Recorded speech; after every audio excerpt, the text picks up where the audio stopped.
Today we're going to be making a peach liqueur, and we're also going to be making a plum and nectarine mixed liqueur. So join me.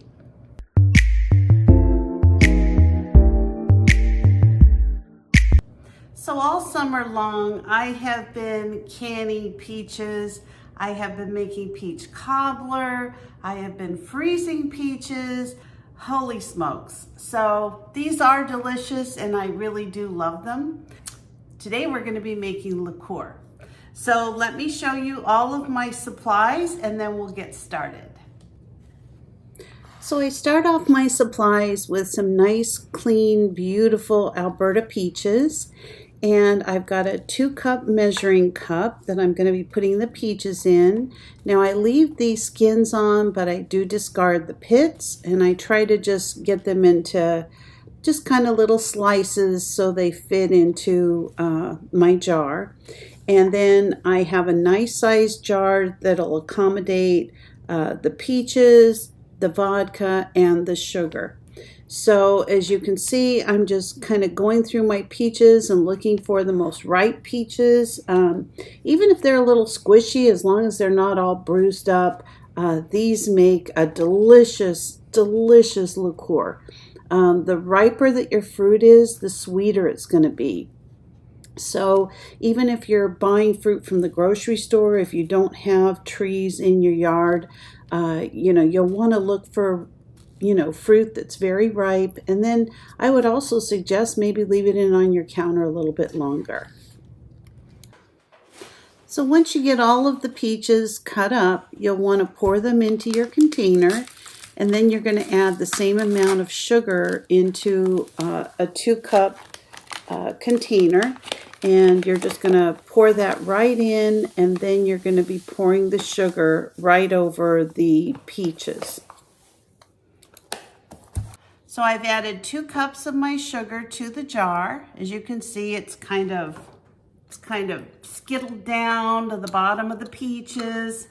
And now I'm going to take a quart of vodka and I'm going to pour that over the top. Now I just pour my vodka right over the sugar and peach mixture. And that's all you're going to do.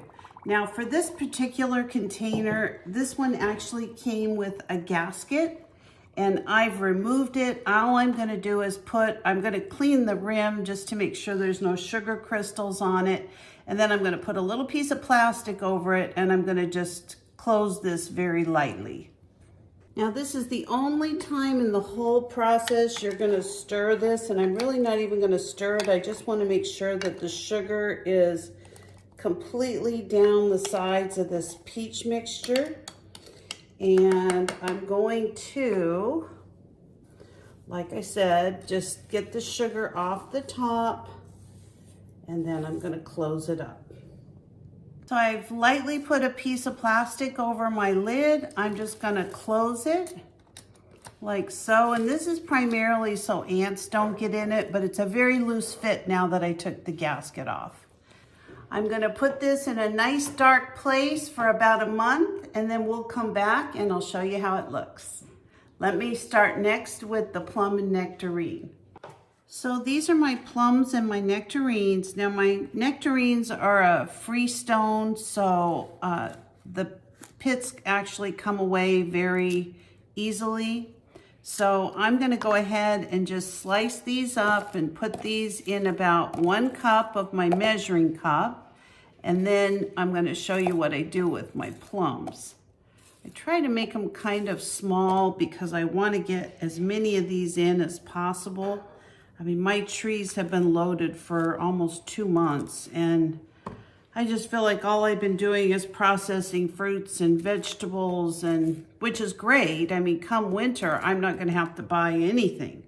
But, well, just the basic necessities. But I'm not going to have to buy a lot of things that most people have to buy. So anyway, let me cut these up. Now, if they're really soft, I mean, don't worry about it. When you're making brandies or liqueurs, you want your peaches really ripe. You want them really soft, like you do when you're making jam. I mean, you don't want any mold or anything like that on them, of course. And this is a great way also to look for worms and things like that. So let me just get the amount of nectarines in here that I'd like, and then I will show you the next step. Okay, so I've got my nectarines. I filled it up about halfway. So now I'm going to start on my plums. Now these aren't a free-form plum, a free stone plum. These are they have a pith that's kind of hard actually to get the middle out of it. So all I do is just cut around it, kind of like you do a mango sometimes. And I'm going to just cut these into little slices. It's a little bit more work than just, you know, the peaches or the nectarines, but not much. It's not bad. So we're going to put these beautiful plums inside of this. Now these plums are just so incredibly sweet. I can't even begin to tell you how good these plums are. I have always grown Santa Rosa plums everywhere I've always lived. And yeah, I eat them when they're really ripe. I'll have a couple plums, but honest to goodness, I tried these European plums because I could get, I think the trees were like 3 for $99, something like that. So I planted this tree and I thought, well, if I don't like the plums, you know, I'll figure out something to do with them.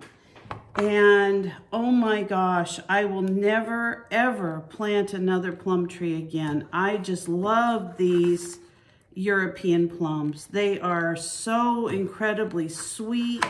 They're like a real dark purple plum.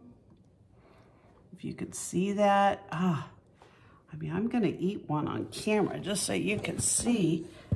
I mean, you can't taste it, but they are so good and so sweet. Look at that thing. I'm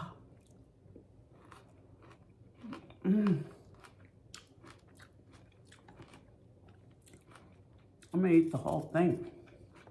Forget that.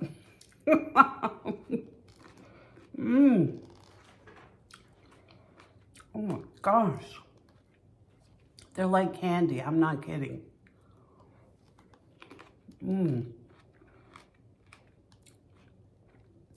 Yummy.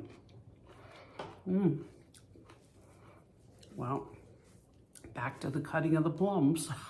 It does stain your fingers, so if that's a problem, you might want to consider wearing gloves.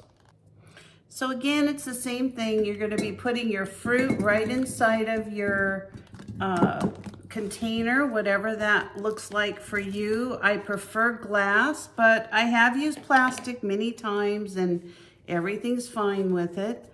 I just think that look how beautiful that is. Isn't that gorgeous? I just think it comes out a little bit nicer. Here's one last nectarine. All right, so I am gonna, again, add 2 cups of sugar. I'm gonna pour it right over the top of the fruit.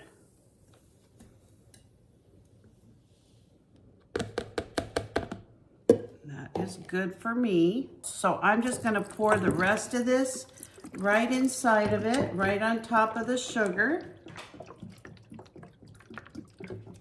And I just buy whatever alcohol I can find on sale. This whole thing completely changes by the time that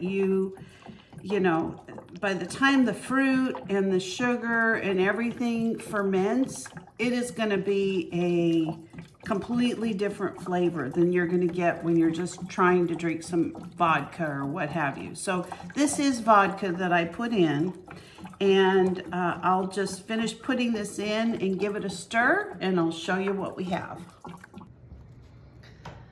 So thank you for joining me today to make my peach and my nectarine and plum brandy. I know in a month they are going to taste amazing. Now don't be afraid. Some people go ahead and they go ahead and cook the sugar and make kind of a simple syrup. in my grandma's recipe, I followed it for 45 years and I've never had a problem with it just going in as regular sugar. So you can see the colors are already starting to turn. This is going to be absolutely beautiful and even more delicious. So this is the peach. Again, you're already seeing some colors starting to change, and it's only been like 10 minutes. So I'm very excited. These are going to go in a nice dark spot to ferment and turn into brandy. Actually, these are a liqueur. I do a video on brandy as well, but anyway, if you have an extra surplus of fruit and you're not exactly sure, you know, how many more jars you can or how big your refrigerator is, if you can fit any more bags of fruit in there, or maybe the neighbors are hiding every time you come out with bags of fruit. This is just another idea. So I hope you enjoy. I hope you give it a try. It's a lot of fun and it's very delicious. It's super fun at the holidays to have these fun things on hand. So thanks for joining me, and I'll see you next time. Bye-bye.